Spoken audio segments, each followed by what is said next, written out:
Good morning, everyone. So thank you for coming to this joint conference organized by EEE and ASTI. My name is Antonio C. Briza.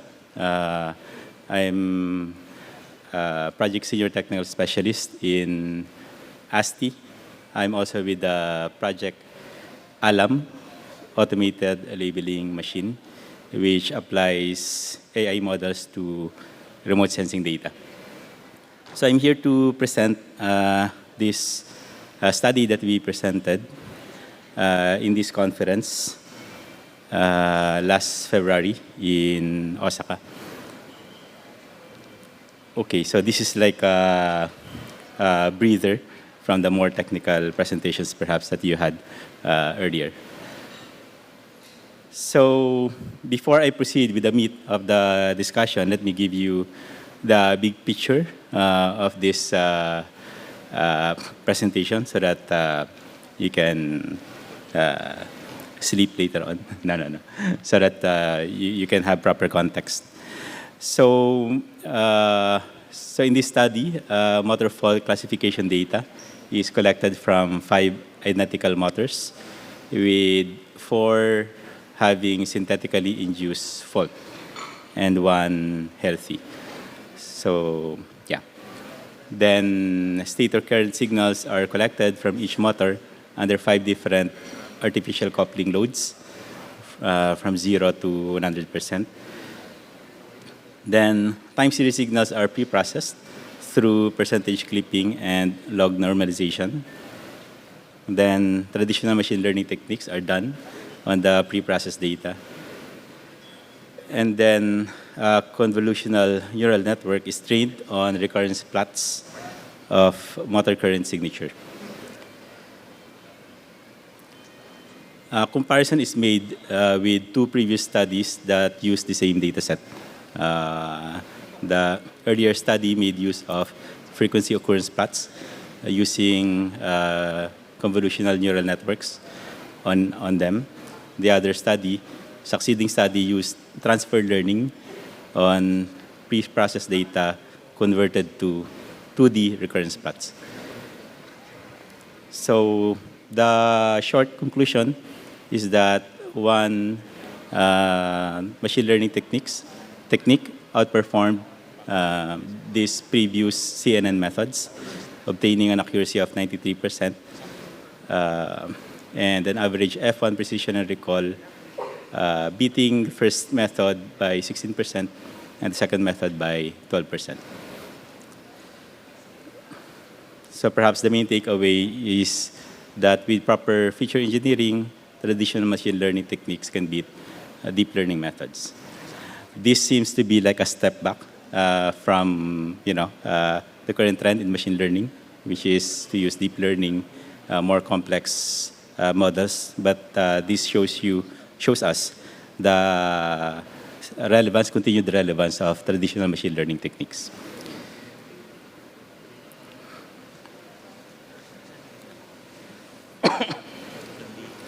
Okay, so this is the first study that I mentioned, published in 2020, authored by our facilitator for this session. So the title is Frequency Occurrence Plot Based CNN for Motor Fault Diagnosis. So this is the motor that they analyzed. So these are the specifications. I will not read through the specifications. So this is a common motor that is used for some machine processes. And then these are the synthetically induced faults done on those motors. One is bearing axis misalignment. Second is stator interturn short circuiting. Then motor rotor strip fault. Then outer ring bearing fault. So those are 4 classes of faults. Then the last class is a healthy motor, meaning to say without a fault. So from those 5 motors, 5 types of motors, 4 with fault and 1 healthy. So we collect status current signals. Shown here in the graph are sample signals from the 5 types of motors under different loading. So here you have the 5 classes with 5 loading conditions. And for each class and load, you have 150 time series data are collected. This brings the total time series data to 3,750. So for each of those time series data, it is converted into a Fourier transform, transforming the time series into the frequency domain.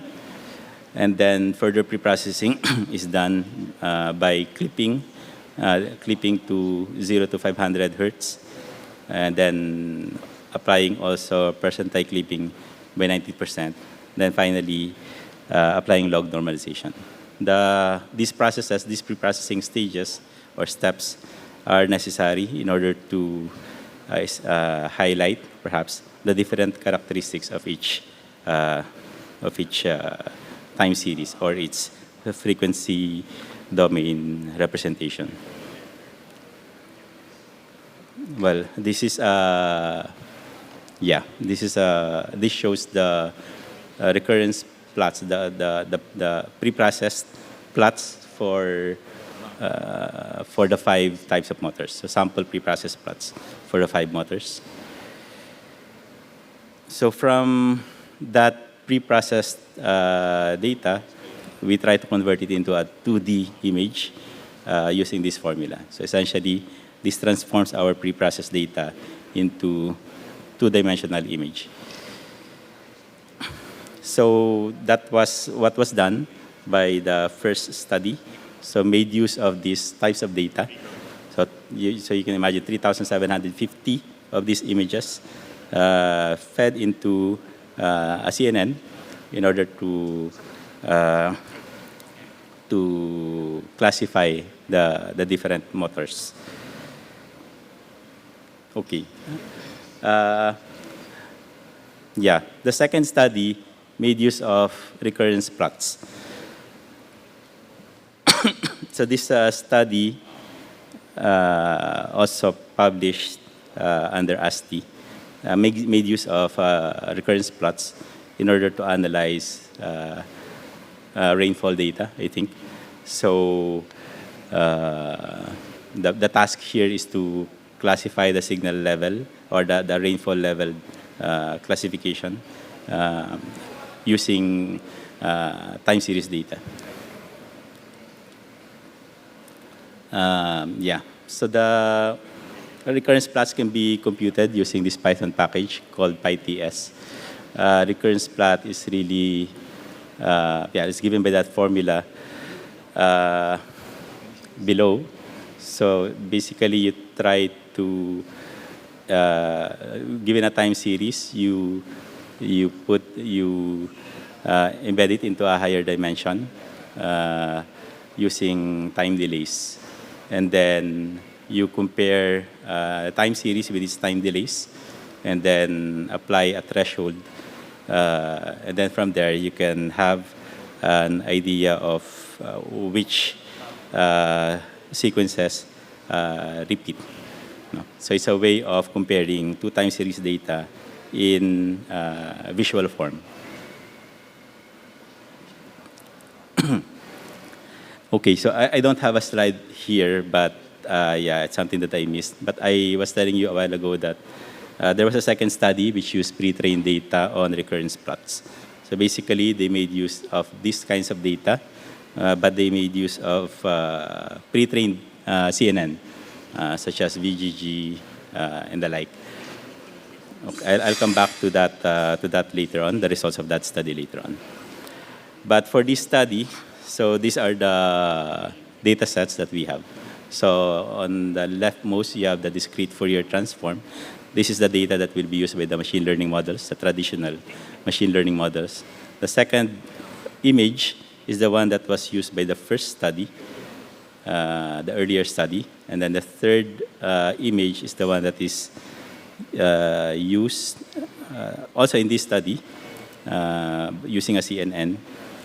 And then a similar plot is also used by the second study. It's quite confusing. I hope I can clarify that a bit in a while. All right, just to show you the data we are handling for the traditional machine learning models. So there you have the 5 classes. The rows represent the classes, while the columns represent the different loading conditions, 0, 25, 50, 75, and 100. Okay. For the recurrence plot for the CNN, that used the recurrence plots, this is the architecture that was used, and this is mainly based on this previous study, this one. Okay, so the parameters that were used, the CNN architecture that was used in this study, is also the one that we use in our current study. All right, so we go to the result. So listed here are the different machine learning methods that we tried. You have LightGBM, KNN, random forest, AdaBoost, MLP, logistic regression, support vector machines, decision tree, extra tree, and naive-based. So I think that's 10 machine learning models. Then you can see there the ones with the reference. Those are the previous studies. The pre-trained CNN on FOP, that is the second study that followed up on the study on the original study. Okay. Then the CNN on FOP, that was the original study, the first study. Okay, so what you can see here immediately is that LGBM, KNN, RF, so you have multiple machine learning methods outperforming the CNN methods. You have there 3 CNN methods, right? Then this is the confusion matrix from the 3 studies. The latest study is the one on the rightmost using LightGBM, and you can see that visually it stands out as the best performance, the best performing model among the 3. Okay, for details, we have this table. You can just look at the bold values there, which are the best. And from the outset, you can see that LightGBM had a lot of bold values, so which means it performed best in several categories in F1, precision, and recall. And when it is not the best, it performed quite close to the best. So the conclusion here is that, yeah, the principle of parsimony. So to keep it simple, if simpler methods can solve your problem, then perhaps there is no need to complicate your life. Just as I'd like to end this presentation with an anecdote. Yesterday, we had a presentation, proof of concept presentation with a collaborator presenting a project of ASTI alam. And we presented the results of our initial study, and it showed that, okay, so our study is close to the best performer, but at the same time, it's faster. And the comment of the collaborator, which is a company, is how fast can you produce a result? So many times it's not really, you're not really after the additional percent, the little additional percent that you can get from complex models, but the speed by which you produce the result. And for that, traditional machine learning models are still of use. They are still very valuable. This ends my presentation. Thank you. All right. Thank you so much, Mr. Briza. So I hope everyone took note of the presentation. So would you like to ask questions? Anyone? Don't be shy, no? So, okay, so I think wala sigurong questions, no? So, anyway, I don't want to ask a question, but perhaps could you help us, could you give some, other than machine condition monitoring, can it be applied to other applications, these models, these signal processing plus AI? Well, yeah. A lot of our data is actually time series, right? Many data that we need to process are time series. So this pre-processing that we have done can also be done in other time series data. Okay, thank you. So we would like to give this certificate of appreciation to you, Mr. Antonio Briza, for sharing your invaluable insight and work on simpler machine learning methods, outperform deep learning in motor fault detection during NISICON 2024, given this 19th day of July 2024 at Novotel, Quezon City, Philippines. Signed by Dr. Liu Tria, Director of UP EEI.